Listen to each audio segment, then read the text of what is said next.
ऐसा क्या हुआ है कि ईरान का नाम सुनते ही अमेरिका के सैनिक रोने लगे हैं। ट्रंप की जिद के आगे उनके ही सैनिकों का हौसला अब टूट गया है। क्या है पूरा मामला, जानेंगे आज के वीडियो में। नमस्कार, मैं हूं पीयूष, आप देख रहे हैं न्यूज़ 18 राजस्थान। एक तरफ अमेरिका के राष्ट्रपति डोनाल्ड ट्रंप ईरान पर सख्ती दिखाकर दुनिया को अपनी ताकत का संदेश देना चाहते हैं, तो वहीं दूसरी ओर उनके ही सैनिकों की हालत अब खराब हो गई है।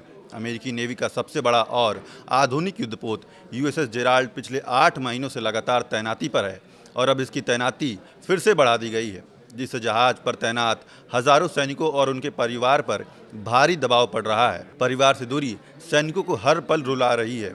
बता दें, ये युद्धपोत पिछले साल 2025 जून में समुद्र में है। पहले इसे भूमध्य सागर भेजा गया था, फिर कैरेबियन क्षेत्र में मिशन के लिए मोड़ दिया गया। बाद में फिर से इसे अटलांटिक पार कर मिडिल ईस्ट भेजने का आदेश दिया गया है। यहाँ इसकी तैनाती ईरान को डराने के लिए की गई है। वॉशिंगटन पोस्ट के मुताबिक सामान्य तौर पर शांति काल में किसी एयरक्राफ्ट कैरियर की तैनाती करीब 6 महीने की होती है, लेकिन फोर्ड के सैनिक पहले से ही 8 महीने घर से दूर रह चुके हैं और अब इसकी अवधि 11 महीने तक पहुंच सकती है। ये अमेरिकी नौसेना के इतिहास में सबसे लंबी लगातार तैनाती का रिकॉर्ड तोड़ सकता है। रिपोर्ट के मुताबिक जहाज़ पर तैनात कई जवानों ने बताया कि वो मानसिक और भावनात्मक दबाव में हैं। एक महिला सैनिक ने कहा कि वो अपनी छोटी बच्ची से लगभग 1 साल से दूर है और अब नौसेना छोड़ने पर विचार कर रही है। एक अन्य सैनिक अपने परदादा की मौत के समय घर भी नहीं जा सका। जहाज़ के कमांडिंग ऑफिसर कैप्टन डेविड ने भी माना कि तैनाती बढ़ाए जाने से जहाज़ पर तैनात जवानों और उनके परिवारों को बड़ा झटका लगा है। उन्होंने एक पत्र में लिखा कि वो खुद भी उम्मीद कर रहे थे कि वो जल्द घर लौटेंगे, लेकिन उन्होंने ये भी कहा कि जब देश बुलाता है तो हमें जवाब देना होता है।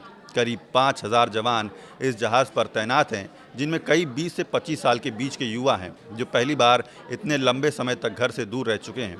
जहाज़ की गतिविधियों को गोपनीय रखा जाता है, इसलिए परिवारों से संपर्क भी नियमित हो जाता है। कभी कभी 2 से 3 हफ्ते तक कोई जवाब भी नहीं दे पाता है अपने परिवार वालों को।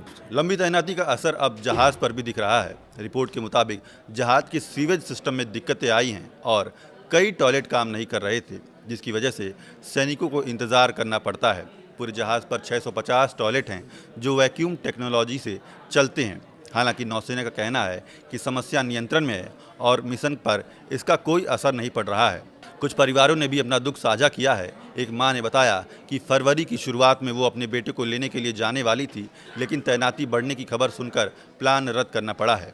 ट्रंप प्रशासन के लिए ये एक बड़ी मुश्किल है। एक तरफ वो ईरान पर दबाव बनाकर अपनी सैन्य ताकत दिखाना चाहता है, तो दूसरी तरफ लंबी तैनाती से सैनिकों का मनोबल और परिवार का धैर्य टूटने लगा है। इस वीडियो में फिलहाल इतना ही। देखते रहिए न्यूज़ 18 राजस्थान।